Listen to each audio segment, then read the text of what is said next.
家好啊！歡迎嚟到由亞洲糖尿病基金會舉辦嘅賽馬會精準防控早發性糖尿病計劃講座系列。我哋每個月咧都會請嚟唔同嘅專家同大家分享翻唔同嘅健康資訊。賽馬會精準防控早發性糖尿病計劃咧係由香港中文大學醫學院、香港中文大學、香港糖尿病及肥胖症研究所、亞洲糖尿病基金會同埋聖雅各福群會合辦嘅，並由香港賽馬會慈善信託基金捐助。呢個計劃咧係由香港首個結合基因嚟識別有早發性糖尿病啦、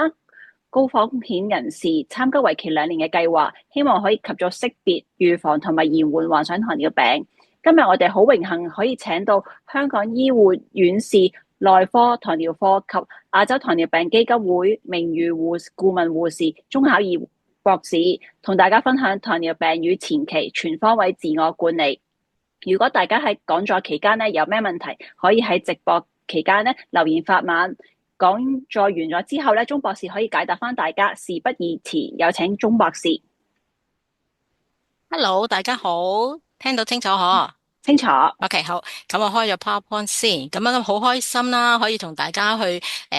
聽即係分享下，睇下到底其實糖尿病人士啦，同埋糖尿病前期咧，其實喺個管理上面啦，或者係預防疾病上面啦，控糖方面咧，其實有一啲小貼士，咁都同大家去分享下咁樣啦吓。咁所以今日咧就都定咗個題目咧，就叫糖尿病同埋越前期，即係糖尿病加埋糖尿病前期啦嘅人士都啱嘅，咁就一個全方位嘅自我管理咁樣吓。咁所以一陣間嚟緊嗰半個鐘頭咧，都會同大家分享一啲比較新啲啦，或者係一啲可能平時你哋喺講座成日聽慣嗰啲咧，可能會再多少少資料俾大家。咁希望咧大家咧都可以聽完之後睇下有啲可以俾到自己去一個嘅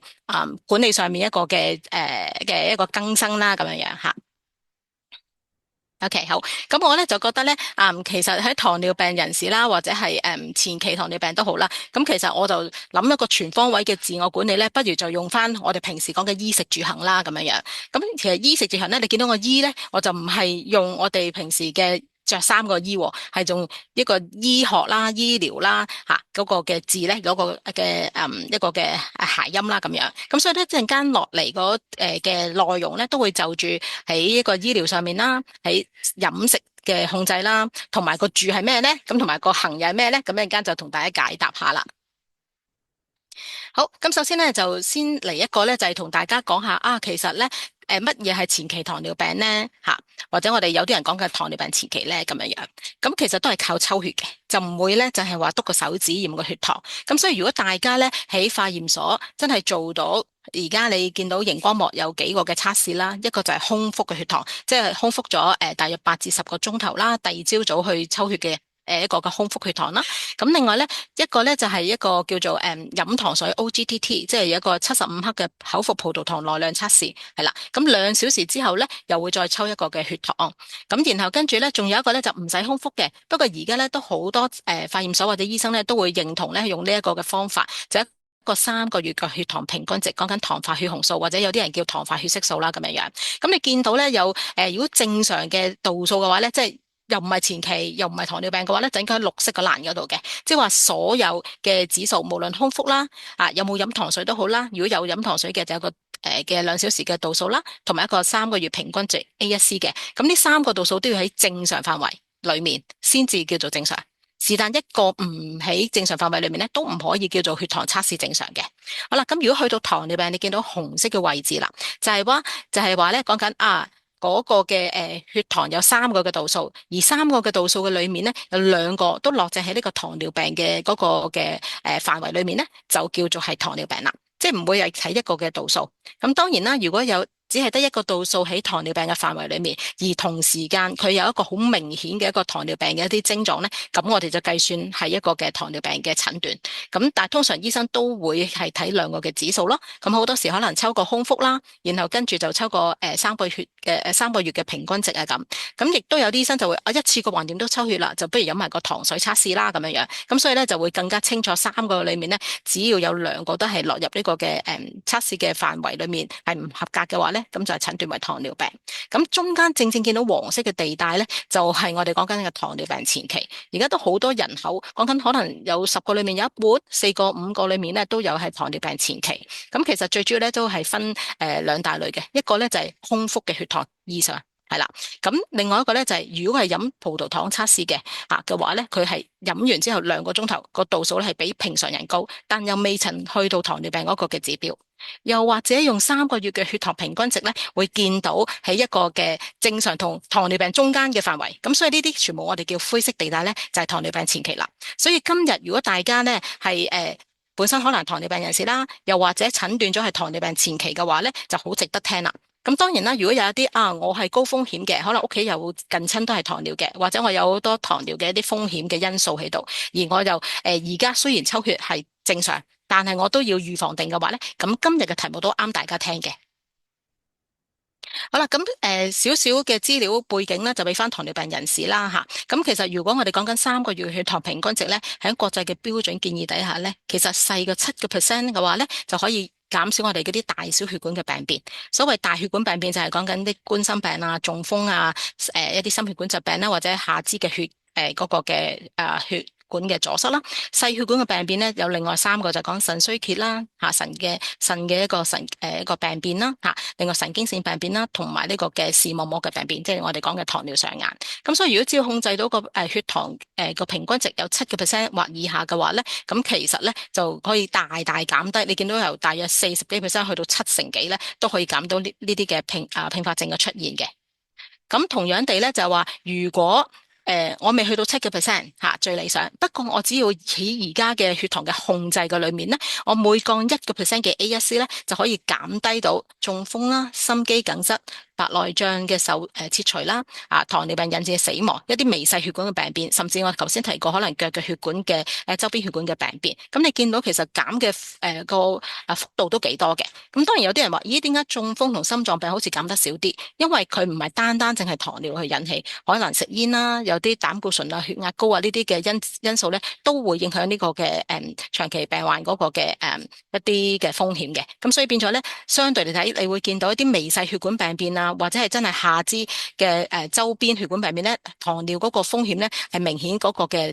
嗰個影響咧係會大啲啊咁樣樣。好啦，咁有咗少少嘅背景資料之後咧，我哋開始嚟講醫啦。第一個，咁除咗係醫療啊、控制啊啲之外咧，我都仲諗到一個咧同音嘅字，都係一個好有意義嘅一個嘅我哋叫做嘅方法啦，就係要依從啦。咁依從啲乜嘢嘢咧？咁其實咧就每一個人咧，無論你係糖尿病前期或者糖尿病人士咧，其實你都有一個個人化嘅治療方案。咁我哋就依從呢個個人化嘅治療方案，唔係所有嘅人都一模一樣嘅。不過可能開頭你見到我樓梯級裏面啦，飲食嘅治療啊，或者飲食嘅控制啦，同埋適量嘅運動啦，要學習多啲關於糖尿病相關嘅一啲嘅知識啦，同埋有需要係定期復診咧。咁呢啲都係基本功嚟嘅。咁就無論係一個糖尿病人士或者係前期嘅話咧，醫生覺得需要嘅時候咧，都會話俾你聽咁你可能只係半年翻嚟睇一次啦，或者係有糖尿病控制得理想嘅，可能3個月睇一次啦。但係如果啱啱較弱，又或者係啱啱診斷，可能需要咧密少少去復診去見嘅。咁每個人嗰個復診嗰個嘅嘅次數啦，或者嗰個相隔幾多個月啦、幾多個星期咧，其實都有唔同，係因應個人化嘅。咁當然再去到上多2級嘅時候咧，你會見到咦有血糖測試，有體重管理。咁如果本身自己係血糖測試咧係醫生話你都可能暫時唔需要，可能你前期唔需要嘅，咁都可能未必一定要每一個糖尿病前期嘅人士都要做血糖測試。不過正正咧，因為每個人嘅身體嘅狀況啦、健康狀況有唔同嘅時候咧，咁亦都有一啲嘅糖尿病嘅前期嘅人士咧，係會需要做一啲血糖測試。咁陣間我哋都會再講講。咁體重管理又係啦。咁另外仲要口服藥啦，咁可能食1種或者2種。其實糖尿病前期咧都有1至2種嘅一啲嘅糖尿嘅口服藥物咧係啱佢哋嘅吓。咁另外仲有咧就係注射性嘅糖尿藥物啦，唔係淨止胰島素嘅，有一啲譬如我哋而家講緊可能係一啲嘅GLP-1啦，咁呢個係可以幫我哋減到體重嘅，又可以令到個血糖控制好啲嘅。咁呢啲注射性嘅糖尿藥物啦，咁另外亦都有啲胰島素注射啊咁。咁至於糖尿病併發症檢查咧，就啱呢個糖尿病人士嘅。咁如果糖尿病前期嘅人士咧，其實就啱一個定期嘅一個嘅篩查。咁當然啦，亦都如果揾到有你喺喺你嘅身邊咧有一啲朋輩嘅支援咧，就係一個喺你個治療方案裏面咧係一個好加力嘅一個嘅元素嚟嘅咁樣樣咯。好啦，咁另外而家都講好多咧，就係講生活醫學，一個叫 lifestyle medicine 嘅。咁其實係透過啲改變生活嘅習慣啦，預防同埋治療一啲不良嘅生活習慣有關嘅。所以包括埋糖尿病，尤其是二型嘅糖尿病啦，因為可以預防噶嘛，高血壓啦、心臟病等等。咁喺生活醫學裏面咧，有6個好大嘅範圍，就包括飲食啦、一啲高風險物質嗰個嘅處理啦，可能食煙啊、飲酒啊呢啲啦，咁另外睡眠嘅質素啦，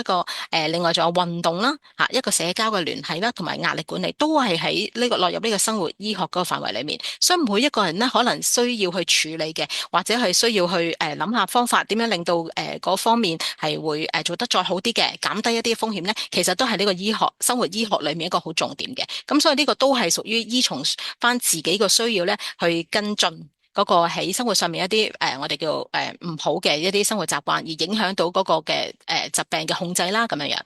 好啦，咁如果預防糖尿病嘅方面咧，就係講緊啲糖尿病前期嘅人士啦。咁最主要咧就一定要睇下自己，我而家列咗出嚟嘅每個嘅重點啦，就係均衡飲食啦、適量嘅運動啦、適中嘅體重啦、有充足嘅睡眠啦、有效嘅壓力管理、有效嘅控制呢個高血壓同埋高膽固醇一啲嘅情況啦。咁當然如果係食煙嘅人士咧，就最緊要咧就成功戒煙，咁可以咧令到呢個二型嘅糖尿病嗰個風險咧減低超過一半。有啲研究咧就話可以去到差唔多接近60%嗰個嘅減低嘅風險，即係話少咗60%嘅機會咧，由呢個糖尿病前期演變成一個糖尿病嘅呢個情況。好啦，咁頭先講咗醫咯，除咗醫學醫療嗰啲各方面我哋要留意之外咧，全方位要睇下啱自己嘅，仲要係依從翻你自己適合你自己個人嘅一個治療方案啦吓。咁我哋去到咧就係一個識揀識食啦，我特別用咗識就係要識得點樣揀，另第二個識咧就係要係啱嘅一個嘅食物嘅一個嘅管理啦咁樣吓，咁要中我哋嘅 target 嘅。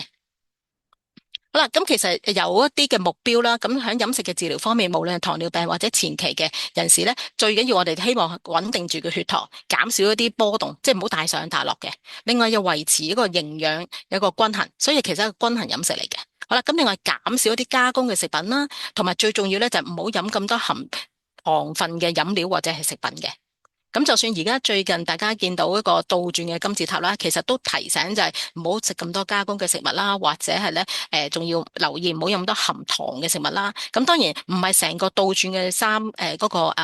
食物金字塔咧都完全啱我哋。咁但係我哋都要睇翻每個人唔同嘅一個嘅情況、身體健康嘅狀態同埋我哋嘅風險啦。咁我哋係去選擇合適嘅啱自己用嘅一個嘅方案。好啦，咁所以咧4大嘅實務原則裏面咧，我就揀咗呢4樣。第一個咧就係一個食物選擇嘅一啲小貼士，就話咧嗱，雖然我哋成日都話碳水化合物即係可能講緊飯啊、粉麵啊呢啲粥啊呢啲咧，糖尿病人士咧就要小心啲進食，就唔好完全唔食，因為其實我哋身體嗰個能量嘅來源咧係最主要係嚟自碳水化合物，不過盡可能揀一啲咧係我哋叫個纖維多啲嘅，即係複雜啲嘅。咁一陣間仲有多少少嘅資料同大家分享。好啦，第二部分咧就係講嗰啲優質嘅蛋白。咩叫優質蛋白咧？即係譬如舉例，我都有寫咗啦，譬如魚啊、瘦肉啊呢啲豆類嘅製品啊，同埋一啲健康嘅油脂啦，譬如橄欖油啊、堅果嗰啲嘅油啊，嗰啲咧係會幫到我哋身體咧嗰個嘅膽固醇嘅控制啊，同埋我哋嗰個整體嗰個生活身體裏面嗰個嘅狀況啊，係會控制得好嘅。咁另外一陣間都會同大家分享多少少咧，就關於 GI 同埋 GL 啦，即係個我哋叫升糖指數同埋一個升糖負荷嚇。升糖指數可能大家聽得多啲嘅，升糖負荷咧相對嚟講可能少啲人講嚇，咁但係都重要嘅，因為佢可以揀得啱明白咗之後咧，其實可以降低餐後嘅血糖嘅一個嘅突然間升高咗好多嘅尖峰啊咁啦，同埋盡量好似我頭先講嘅，盡量揀一啲咧係令到個血糖升得唔好咁快嘅碳水化合物嘅來源嚇，同埋注意進食嘅分量。最重要咧就係一陣間都會有少少 tips 同大家講咧，就真係要學識點樣睇營養標籤一個嘅習慣。好啦，所謂升糖指數啊、升糖負荷啦，一個 GI 一個 GL 啦，咁其實都係衡量食物裏面碳水化合物點樣轉變成為葡萄糖個速度嚟嘅。好啦，對於血糖上升幅度嘅影響，係好重要嘅一個嘅指標。咁升糖指數 GI 咧就係食物食咗落身體消化咗之後咧，令到血糖上升嘅速度快同慢。咁所以下邊你都見到有個公式，有一啲嘅參考咧就用葡萄糖，有啲參考咧就用白飯。咁其實因為兩個升糖指數都係高嘅，係啦。好啦，咁升糖指數咧就好似一個質。一個質量嚟嘅咁樣啦。好啦，如果升糖負荷啦，即係講緊嘅 GL 啦，呢個指數咧其實由0到100嘅。咁如果指數越高咧，亦都同樣好似GI 一樣咧，就代表一個血糖升幅會越大、越快，同埋波動越多。咁容易咧升咗之後咧，佢個影響嗰個可能稍後咧佢起伏大啊嘛，咁啊會影響到可能飢餓感啊，同埋過多嘅吸入咧會變成脂肪嘅囤積啊咁所以喺升糖負荷裏面咧就好似個量啦，血糖裏面嘅量啦一個質一個量，咁兩個都非常之重要嘅吓。好啦，咁仲要留意一樣嘢咧就係GI 啦吓，其實唔係淨係碳水化合物先有嘅，咁所有其他嘅食物，譬如肉類啊或者其他食物都可以有一個 GI 值嘅，咁同埋咧 GI 值咧係一個同葡萄糖嘅比較，咁所以咧可以分為3級，就係高、中、低，咁低嘅話就細過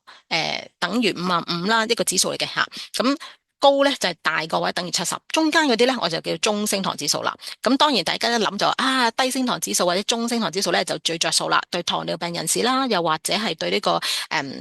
糖尿病前期人士咧係重要啲嘅。咁但係咧都要留意一樣嘢就話，一陣間會有啲俾你睇到 GI 嘅陷阱吓，大家要小心嘅。好啦，咁同埋留意就唔係每個人咧對同樣嘅食物嘅血糖反應都一樣嘅。仲有咧就係當你點樣加工啦，即係你點樣烹調咧，都會影響個食物嘅 GI 值嘅。係啦，咁同埋留意果糖啦、油脂類嘅食物咧，有機會咧係幫手係降低咗個 GI 值，但係唔等於佢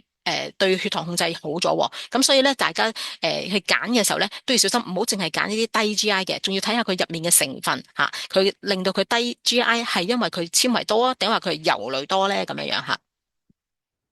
好，咁我呢個有個表，如果大家有興趣去 cap 個圖啦吓，咁就係你見到呢啲低 GI 嘅食物。你見到咧好多你都好熟悉嘅，即係好多纖維啊，又或者係一啲叫做低脂啊、脫脂啊咁啦吓，或者有啲嘅生果類啦，佢嘅升糖升得唔係好咁快嘅，又或者你連埋皮食咧，佢會再好啲嘅咁啦。高升糖指數咧，你見到咧全部分咧有一啲係加工啦，有啲係直接係嗰個嘅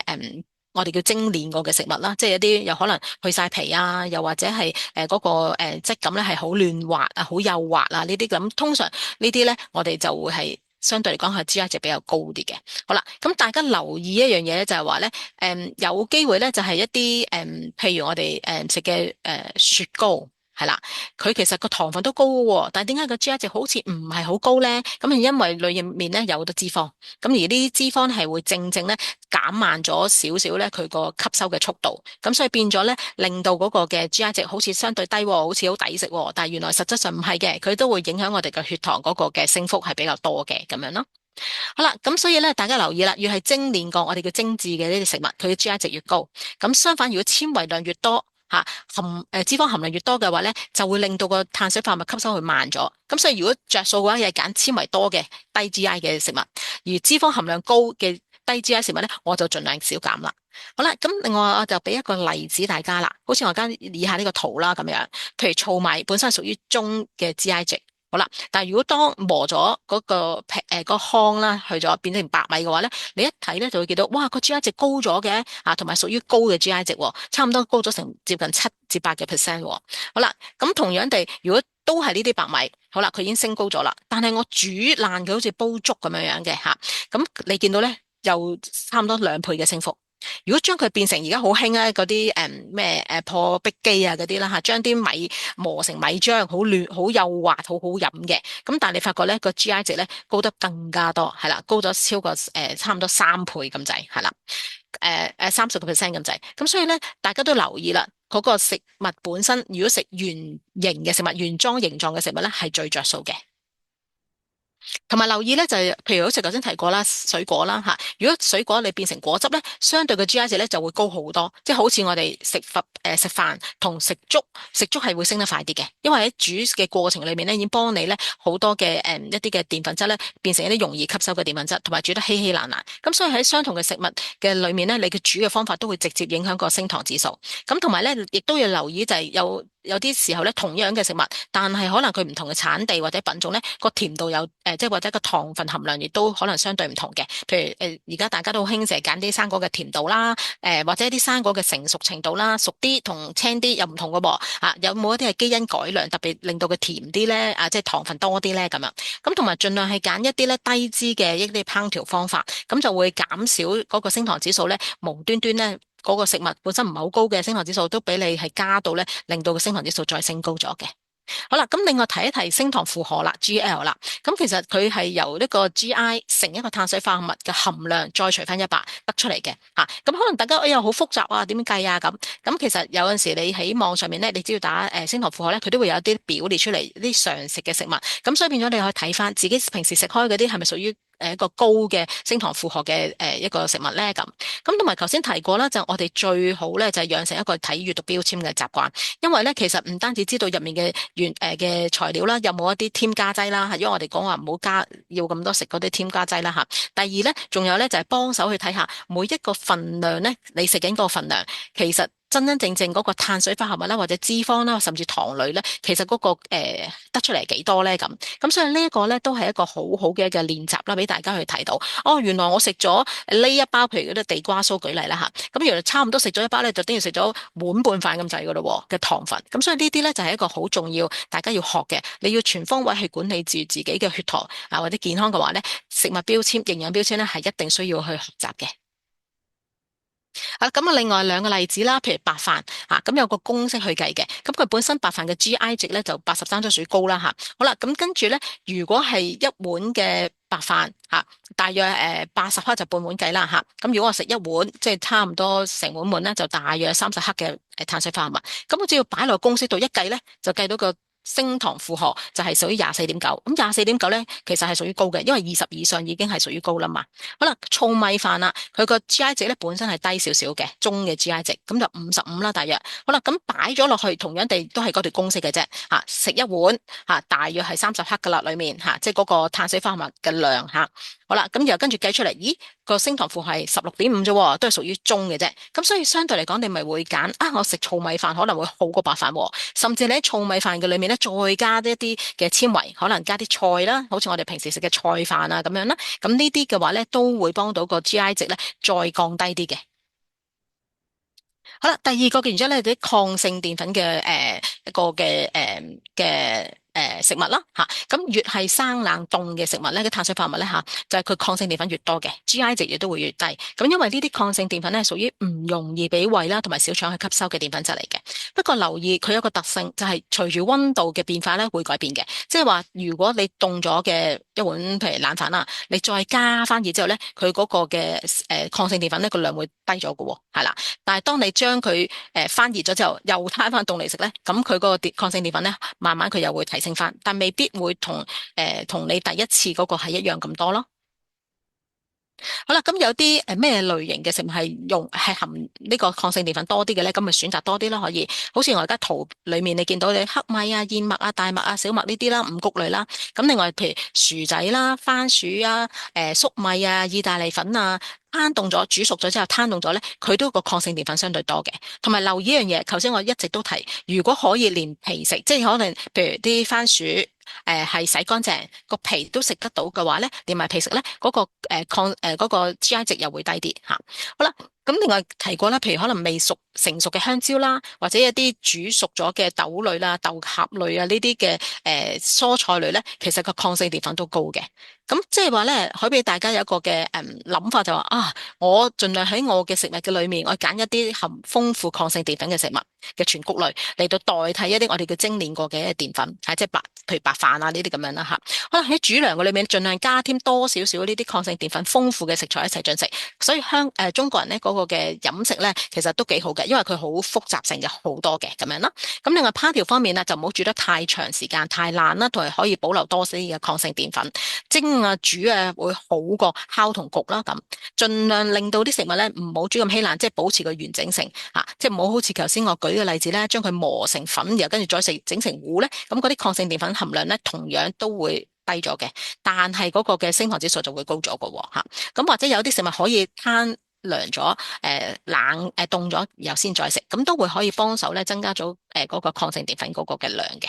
好啦，咁第三個嘅原則咧就係控制食物嘅份量，咁可以介紹一個咧而家都幾流行嘅嚇，叫2-1-1餐盤。咁咧就話將譬如食個食物碟啦，將佢分到4份，其中2份咧係一啲低熱量嘅蔬菜。係啦，咁呢啲係纖維多啲嘅，可以增加飽足感啦，同埋令到嗰個升糖嘅幅度咧係減低。咁當然啦，如果喺蔬菜嘅裏面，譬如你揀咗喺啲嘅可能番薯即係薯仔啊，應該話薯仔啦，或者紅蘿蔔啊呢啲啊，南瓜呢啲咧，咁你就唔好當係一個就咁蔬菜喎，因為佢個澱粉質含量相對多少少嘅話咧，你就要同呢個嘅碳水化合物咧去做一個兌換，咁一陣間我哋都會講兌換嘅。好啦，咁另外嗰一半嘅餐碟咧，其中嘅4分1咧，即係一半啦，嘅4分1咧就會係一啲蛋白質，所以選我哋講優質嘅蛋白啦，就魚啦、肉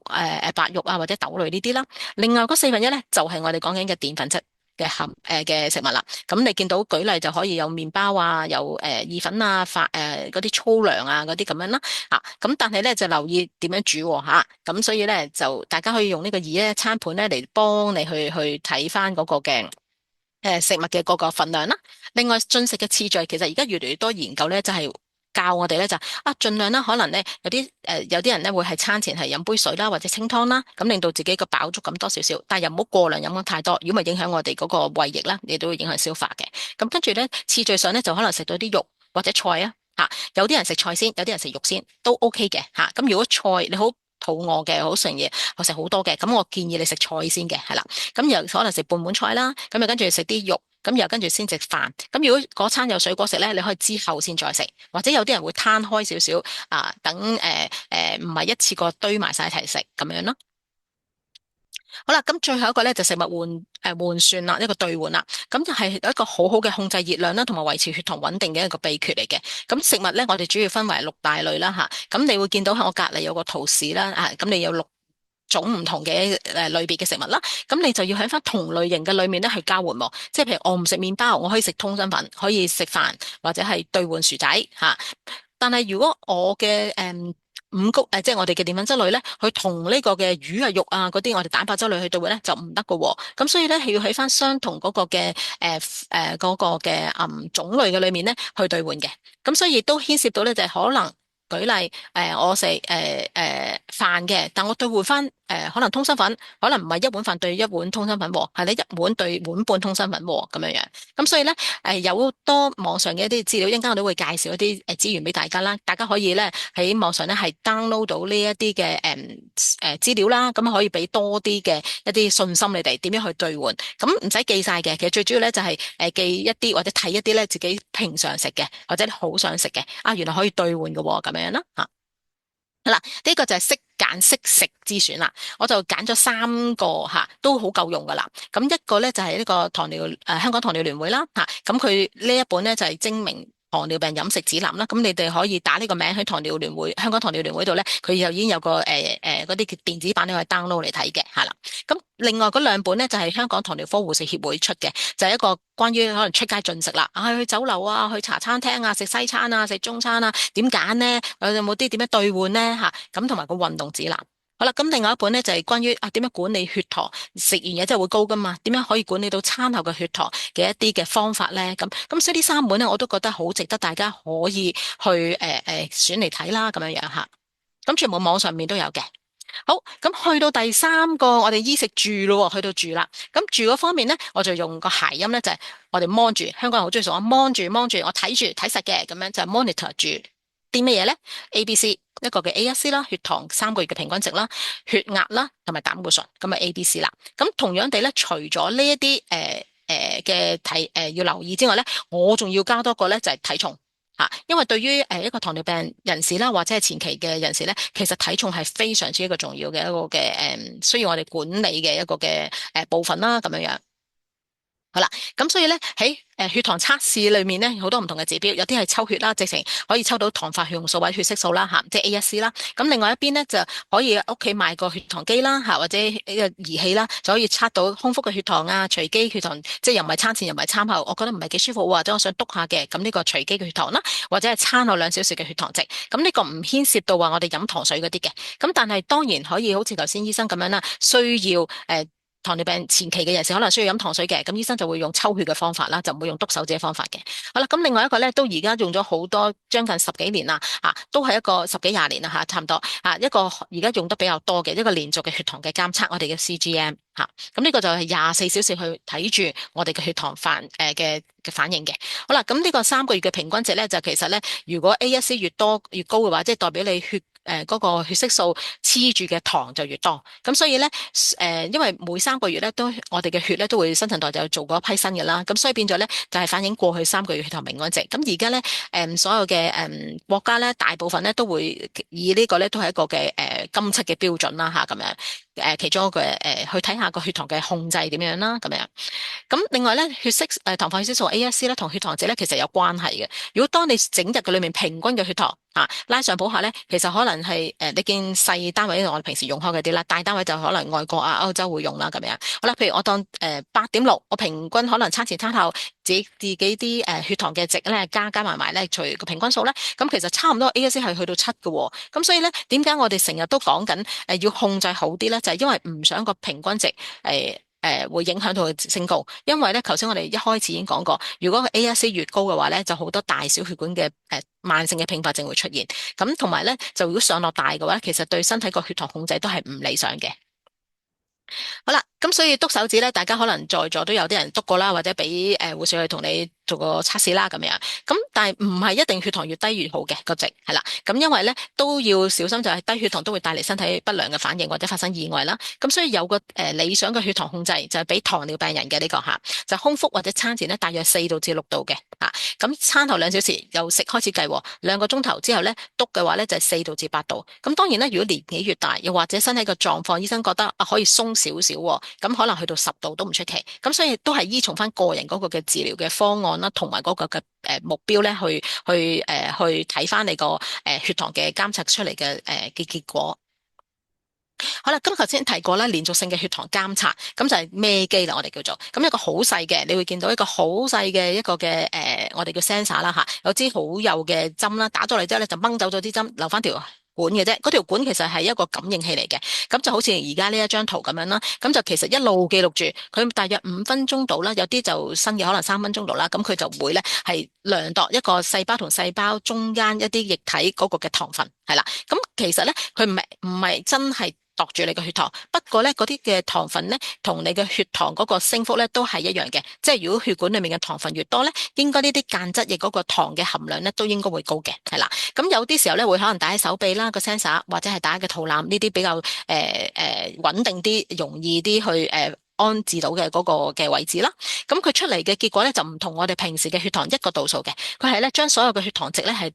整住連線咗，好似一個圖表咁就會睇到咩時候咧會係特別升得多咗，咁同埋咧咩時候咧會血糖低過龍，咁透過呢一啲有啲可能7日啦，有啲係14日啦咁樣去睇翻呢啲嘅度數嗰個圖表之後咧，咁醫生咧就會發現到兩樣嘢嘅，一樣咧就係睇下大部分嘅時候咧係屬於我哋叫高過正常值 TAR 就係屬於正常值同埋 TBR 就係低過正常值啦，睇下個比例啦，即係如果大部分都係喺 TAR正常值裏面咧，咁呢個控制叫好理想。咁若相反就係一般般啦，即係有一半好嘅，有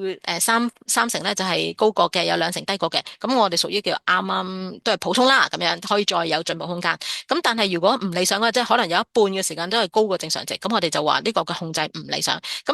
第二樣嘢咧就係話醫生透過呢啲嘅結果同埋病人佢或者係糖尿病前期人士而家都會有機會孭呢啲機啦，咁就會連埋嗰個自己寫低嘅一啲或者記錄嘅一啲嘅飲食啊、運動啊、身體嘅狀況嘅一啲記錄表啦咁就可以睇到啦，就可以適當嘅調校飲食啦、運動量啦同埋治療方案嘅。好啦，咁頭先提到 B 同 C 啦，就係血壓同血脂，咁呢個咧都係一個而家世界公認咧係俾糖尿病人士啦，或者本身糖尿病前期咧，我哋都盡量貼近呢個嘅糖尿病嗰個人士嗰個嘅標準嚟控制嚟到睇嘅吓，咁所以呢個大家都會留意啦。好啦，咁講到體重啦，頭先我講過，咁體重嚟講嘅咧，我哋嘅體重指標最好亞洲人嚟講咧，就係18.5至22.9，一個就非常之理想嘅。咁你見到咧，佢同肥胖相關嘅病發率，即係包括可能中央肥胖就係條腰圍超過80cm 係女士，90cm 就係男士嘅話咧，咁我哋呢啲咧就嗰個升嗰啲心血管疾病啊個升幅率咧就會按住，如果個體重指標越多，佢就開始個升幅就會高咗啦，或者中度啊、嚴重啊個影響啊咁。咁所以呢一個咧都會幫到大家咧去透過體重控制啦，或者係腰圍嗰個嘅 size 咧，去俾我哋知道咧要點樣控制住呢個肥胖嘅一個因子咧，可以令到個血糖嘅控制或者整體個心血管疾病風險咧減低。咁至於 BMI 點計咧，我都有一個嘅教導嘅，就係即係分享嘅，就係話咧將我哋嘅體重用 kg 去計啦，跟住除你嘅身高用米嚟計，除兩次，咁就要出到個 BMI 噶啦。好，咁控制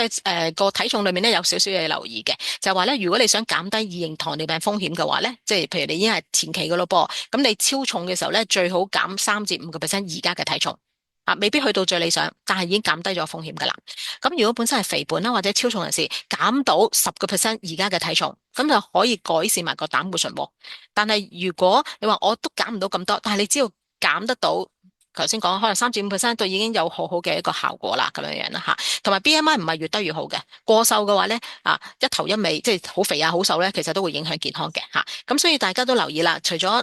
個別自己可以做一啲嘅飲食嘅調節啊，或者係一個嘅運動啊嗰啲，去幫你自己有效減肥之外咧，如果有需要嘅話，譬如本身已經有糖尿病啦，或者有其他心血管疾病嘅人士咧，咁就可能要諮詢下醫護人員，等你幫你計算下，睇下點樣去執行呢個減肥計劃嘅咁樣咯。好啦，最後一個衣食住行去到行咯，就係一個行動最實際啦。講咩都冇用嘅，一定要做嘅。好啦，咁運動方面咧，其實本身大家都可能知道咧，一定係會幫到個血糖嘅。咁原來做適量嘅運動可以幫到血壓同埋血脂啦，可以降低個血壓同血脂嘅度數啦，同埋咧增加咗胰島素嘅敏感度，咁可以同時間控制血糖。咁同埋咧，因為做運動咧，大家都聽好多噶啦。咁就有啲嘅開心嘅荷爾蒙啦，會分泌出嚟咧，令到我哋咧減低焦慮啦、抑鬱啦，同埋瞓覺會瞓得好啲啦。咁同埋令到我哋整體個日常嗰個嘅運動嘅機能啦、肌肉啊、心肺咧功能會好啲嘅。咁同埋最重要咧，佢真係可以幫到我哋降低維持住我哋嗰個健康嘅體重啊咁。咁所以行第一樣嘢，大家諗起就一定要行出嚟啦，做運動啦。啊，咁另外咧提一提咧，我哋訂立一個嘅 SMART goal 吓，即係咩叫 SMART goal，即係醒目嘅一個嘅原則嘅目標咧，就係用 SMART 啦。咁即係話代表咧，你要定呢啲嘅運動又好，控制飲食又好，或者任何嘅糖尿病嘅治療方案又好，或者甚至糖尿病前期人士想定一啲目標，我減低糖尿病嘅風險都得嘅。咁 S 咧就代表目標要清晰、好詳細、好具體嘅。唔係自己寫完都唔知點樣開始就唔得嘅。好啦，M 咧就係話可以量度到嘅，同埋可以追蹤得到嘅。A 咧就係個目標係唔好寫到太天花龍鳳吓，即係唔超現實嘅就真係好難啦。咁 R 咧就係講緊目標同埋規劃咧係有聯繫，有一個相關聯嘅。咁個 T 咧就話有日子嘅噃吓，即係幾時去睇翻嗰個成效咧咁樣吓。咁我舉個例子譬如我而家想定我減脂喎，嗱減脂唔係減重啊吓，減脂嘅目標，我要喺3個月之內將體脂率咧由28%減到22%。好啦，咁明確喎，好清晰，因為我淨係降低身體嘅脂肪含量啫，唔係單純減重吓。好啦，咁當然你可以將佢轉變成為我想減重嘅都得吓。好啦，咁 M 咧就話透過每一個禮拜去量度嗰個體脂率嚟到追蹤呢個進度。咁屋企而家好多時啲人都會有啲脂肪磅嘅，咁都可以做到呢樣嘢啦。好啦，咁 A 咧就話我而家訂立每個3個月啊嘛，咁即係我每一個月可以減2%咯。咁2%唔屬於天方夜譚噶嘛，因為喺醫學上面其實建議都係一個安全嘅範圍嚟嘅。好啦，咁 R 咧就話每個星期咧去做3次運動，我仲要明確啲寫到咧，每次30至60分鐘嘅中等強度而大量嘅運動一啲。好啦，咁同埋飲食控制方面咧，我就奉行呢個咧，減少啲油，減少啲鹽，減少啲糖。咁嗱，呢一啲咧就係屬於相關聯性嘅，同埋寫得比較清楚嘅目標，咁就可以達到一個減脂嘅效果。好啦，最後就時限性嘅，即係我定喺3個月裏面啊嘛。咁當然你可以再仔細啲嘅，每一個月我會睇翻個進度，可能第一個月減得好好3%，咁我會唔會係可能去到第3個月時候，我可能已經唔使3個月我就已經達成咧？咁所以呢個同埋有獎勵性，可以自己去諗一諗個獎勵俾自己嘅咁樣咯。好，咁最後都講講咧，就係其實個人化嘅防糖或者控糖，防糖咧就俾糖尿病前期人士啦，控糖咧就俾糖尿病嘅人士。你個點樣做呢個管理大師咧？咁嗱，所有未曾知自己係唔係屬於落入去灰色地帶，或者係診斷為糖尿病嘅話咧，我哋叫公眾人士啦，咩都未知嘅。咁你正確認識，今日識咗咯喎，好啦，咁要知道點樣去預防啦，同埋咧，如果真係有一啲糖尿病風險，不過你而家未被診斷咧，你就提高警覺，要做咗糖尿病篩查嚇。好啦，篩查完咗之後咧，就睇一個度數，同埋睇下你啲相關嘅風險因素有幾多啦，咁就決定係1年啦，定係3年做一次嘅一個嘅篩查啦。好啦，咁如果已經落入去一啲前期嘅人士，或者風險比較高啲嘅人士啦，可能家族裏面咧都好多近親有糖尿嘅噃，不過而家你未有，或者都係窄界啦，咁樣點算咧？咁你要積極做一個糖尿病預防嘅計劃啦，即係頭先講嘅所有同你相關嘅咧，你都採取行動去做啦。咁同埋咧要改善一啲可以改善得到嘅糖尿病風險，即係舉例後天嘅嗱，你話譬如家族歷史啊，個人嘅年紀啊，呢啲改變唔到，男女改變唔到，但係有啲改變得到嘅，譬如舉例肥胖啦，或者係瞓覺唔好啦，或者唔喐動啦，咁呢啲可以改變得到嘅。咁呢啲亦都係一啲風險嘅時候咧，你就去盡量去開始着手改善呢啲風險，同埋最緊要一定要定期嘅篩查。好啦，咁如果糖尿病人士咧好簡單吓，可能我哋講得好簡單，咁但係咧就真係要依從住一個嘅個人化嘅一個嘅治療方案啦，嚇，同埋你自己個人化嘅一個生活嘅一個模式咧，個健康模式。好啦，同埋有啲健康生活模式咧係仲未曾建立到出嚟嘅話咧，就盡快去睇下啦，邊一方面可以開始住咧，就用頭先我 SMART 嗰個嘅定目標啦，嗰個方法係幫自己去定嘅，係啦，改善一啲糖尿病嘅風險啊，咁樣咯，嚇。好，咁所以最後咧都多謝大家啦，即係喺咁短嘅時間裏面咧，都盡量同大家分享咗一個全方位嘅一個嘅控糖嘅一個嘅管理嘅大法咁樣啦。好，咁我就嚟到呢度先。好多謝鍾博士嘅，講咗好大家教育咗大家點樣揀選對健康有益嘅食物啦，同埋哋點樣咧訂立一啲 SMART 嘅目標嘅。咁我哋現場咧都收到好多唔同嘅觀眾嘅問題嘅。咁第一個問題咧就係，如果瘦嘅人真係有糖尿病啦，咁係咪全部都真係要減肥咧？咁瘦嘅人又點樣處理咧？其實體重控制咧，我哋頭先講緊18.5至22.9呢個咧係無論你糖尿病啦，或者糖尿病前期或者普通人士都盡量，我亞洲人應該都係喺翻呢個範圍裏面係最好嘅吓。咁所以如果係本身係瘦嘅咧，其實唔需要減肥，你控制住個體重，甚至可能營養師覺得，咦你個體重過輕喎，佢可能會幫你慢慢去升翻嗰個體重啊，令到你咧喺個人咧嗰個喺健康嘅體重範圍裏面，而個血糖又控制得好嘅咁樣咯。咁如果真係確診咗糖尿病前期啦，咁會唔會做啲食藥係會再好啲嘅咧？有啲研究係嘅，而家有隻甲福明啦，即係 metformin 啦，咁其實都係第一線用嘅，咁就係因為佢可以幫到我哋身體咧減低嗰個吸收個糖分啦，第二小腸胃道吸收個糖分減低咗之後咧，亦都減低我哋嘅肝臟咧去釋放一啲嘅葡萄糖出嚟啦，同埋你都可以幫我哋減輕我哋胃口啦，控制下個體重啊咁所以咧好多時如果譬如都風險多嘅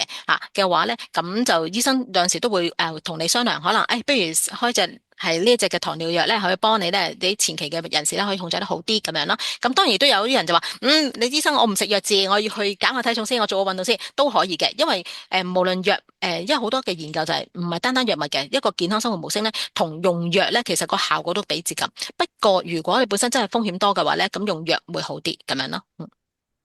頭先佢話邊隻係咪即係講緊嗰隻藥咁藥名Metformin 係啊，係啦，咁我哋覆翻觀眾先，係。所有嘅家庭醫生其實都識噶啦呢個，因為呢個係世界標準嚟嘅。好，咁咧有啲觀眾都有問嘅，咁每一日食牛油果咧，食一個牛油果係咪真係可以減低膽固醇咧？嗱，好視乎每個人唔同嘅，咁講真，咁因為成個牛油果個脂肪含量都多嘅，咁所以如果你睇翻咧，譬如營養師有時有啲嘅文章啊，或者一啲資料啦吓，咁其實我哋講兌換咯。係啦，即係你牛油果，你係要生果嚟嘅，你用生果兌換。不過同時間你要考慮佢個脂肪含量都係相對，雖然佢嘅脂肪可能好啲，但係相對嚟講個脂肪含量係比較其他生果係多啲啊咁樣咯。咁你正話有提過咧，即係有糖尿病未唔一定要食藥啦，咁可以透過飲食同埋運動控制住先嘅。但係有冇話一個有效期，即係可能我要觀察幾耐，真係就算係我即係做咗飲食啦，同埋運動都好努力都係唔得嘅話，咁我就真係要開始食藥咧。通常要視乎睇下你一開始嗰個血糖值係幾多，咁醫生先夠嗯。膽去同你講，俾3個月時間你啦，或者係俾半年時間你啦咁。咁通常如果譬如糖尿病或者糖尿病前期就佢哋會鬆手少少嘅，講真，因為佢唔會突然間升得好緊要。咁但係如果糖尿病人士，通常咧醫生可能會俾1個月至到3個月。如果佢係比較重要係覺得係要體重控制係幫到佢多啲咧，咁醫生通常可能會俾3個月時間佢咯。咁同埋3個月之後會再抽個 A1C 嘛，因為通常 A1C 係3個月睇一次咁樣咯。吓，咁如果譬如佢唔係一個純粹體重嘅問題，可能飲食啊，佢不嬲都唔控制嘅，中意食乜就食乜嘅，或者高糖啊成啊，咁通常可能醫生都會叫佢開始督住手指或者孭機啦咁就睇下改變咗生活習慣之後咧，嗰個嘅血糖嗰個變化，如果見到真係有進步嘅，低翻嘅，咁其實有機會咧可能後少少先食藥，不過有陣時都要視乎佢個糖尿嗰個嘅背後嘅原因係乜嘢咁咯。係咁，同埋有啲觀眾咧都問瘦手針有咩建議啊？嗱，頭先見我個樓梯級咧一路上噶嘛，咁上到第3級定即係上面數落嚟第2級、第3級啦吓。咁其實嗰個我講注射性嘅藥物咧，咁其實咧就係講緊呢啲而家講緊嘅瘦手針啦吓。咁其實佢都係一啲荷爾蒙嚟嘅，腸胃道荷爾蒙，可以幫身體嗰個胃咧個延緩佢嗰個吸收啦，或者嗰個蠕動啦，咁令到啲食物好似晾咗喺個胃度好耐都唔落到格咁樣啦吓。咁同埋咧，亦都可以減少個血糖嗰個嘅葡萄糖嘅釋放啊。咁樣，咁所以變咗咧係幫到一啲體重控制嘅人士，不過同樣地就未必個個啱啦吓，咁就同埋咧個都有副作用嘅，即係可能嗰啲腸胃道嘅副作用啊咁所以如果真係要用嘅話咧，我就建議揾翻專科醫生去同你睇，就唔好係即係而家我知道有啲美容嘅醫美啊嗰啲可能都會開呢啲，咁就其實未必可能監察得好好，咁有啲人咧我哋都建議佢嘅，咁可能打咗2個月啦3個月啦，其實咧有啲可以減到真係個體重係幾多嘅，尤其是比較肥嘅人士係啦。你話我只係超重咧，我就唔好建議你用瘦手針咯。嗯，咁最後一條問題啦，咁就有一個觀眾啦，就問佢啱而家食緊類固醇藥嘅，咁影響咗佢空腹血糖啦。咁如果佢真係停咗類固醇之後，係呢啲情況係咪會消失咧？有機會咁，因為其實有少少似好似陀 BB 嘅媽媽妊娠性糖尿一樣，過唔到個測試啫。即係而家呢刻佢用呢個類固醇影響咗佢嘅血糖，所以佢空腹血糖差咗啦，咁所以變成糖尿病前期啦。咁但係停咗之後咧，某程度上如果佢冇其他嘅因素，譬如佢本身可能家族歷史會唔會好多近親友啊，或者佢本身自己係咪都肥胖啊，即係呢啲其他嘅因素之外咧，咁有機會佢個血糖可以正常翻嘅。咁嗯，但係就只要要小心就係，如果真係再有其他壓力嘅測試嚟到嘅時候咧，佢可能個血糖又會再升翻咯。咁會唔會增加咗佢將來患糖尿病嘅風險㗎？咁如果佢只係純粹係今次一次性嘅一啲嘅藥物嘅原因咧，咁又未必一定會影響佢嗯嘅將來風險。不過如果佢呢個嘅譬如我舉例，好似之前 Covid，咁佢可能因為呢個原因食咗一個大 dose 嘅一個嘅類固醇啦。咁但係如果唔係喎，我係哮喘喎，或者我係啲骨關節痛喎，又或者係其他嘅原因要食都要長期食，或者間唔中都要一段時間㗎啦嘅話咧，咁其實呢個風險係冇走到咯。嗯，嗯。咁如果身體嘅體重已經過輕啦，咁減少咗內臟脂肪，係咪都會有效咁降低咗患糖尿病嘅風險咧？好似頭先咁講咧，就係唔係一定越低越好嘅，有啲嘢係啦，咁所以過輕咧係反而又產生另外一啲嘅問題，因為其實睇死亡率啦吓，咁過輕同埋過重，過重都唔係太緊要，肥胖係啦，過輕同埋肥胖咧嗰個死亡率咧其實都高嘅係啦，咁嗯正正中間可能21咧 BMI 咧係最靚嘅，咁去到23呢啲咁就盡量睇下同埋個中央肥胖有冇喺度咯，如果有中央肥胖咧就都要去處理。嗯，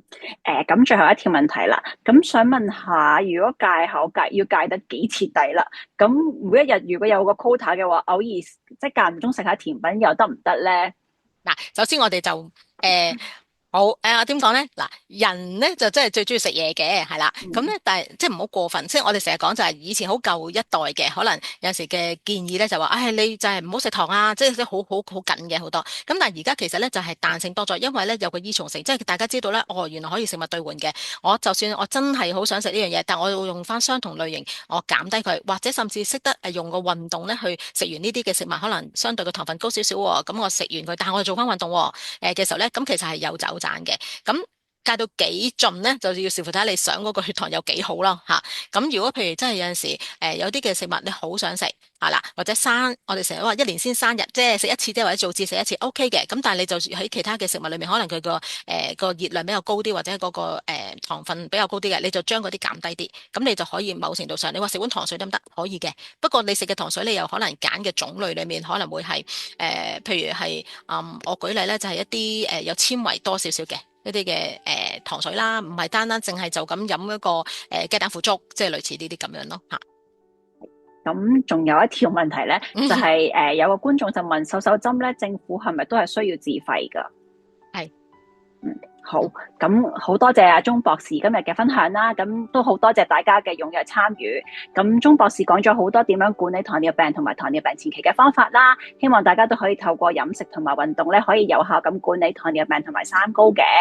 咁下個月咧6月26號咧，我哋就請嚟柯俊君醫生咧，同大家分享拆解糖尿病前期。如果大家都有興趣咧，就記得唔好錯過啦。咁如果想第一時間收到我哋嘅資訊咧，可以訂閱我哋嘅 Facebook 同 IG， 同埋記得分享俾你哋嘅家人同朋友。如果大家或者親戚朋友有興趣參加我哋嘅賽馬會精準防控早發性糖尿病計劃咧，只要符合資格咧都可以參加。大家只要係18至44歲，本身冇糖尿病，但至少有一個糖尿病風險，例如肥胖、有糖尿病家族史、缺乏運動、吸煙、血壓高或者血脂高咧，都可以參加。咁嚟緊咧，我哋6月咧都會喺唔同地方咧舉辦外展活動嘅。我哋會喺場內量度身高、體重、血壓、篤手指驗血糖、收集口水樣本作基因測試。合資格嘅人士咧，之後都會有機會可以接受為期2年嘅干預計劃嘅。根據唔同嘅風險咧，會提供唔定期嘅抽血檢查啦，醫生護士團隊嘅跟進、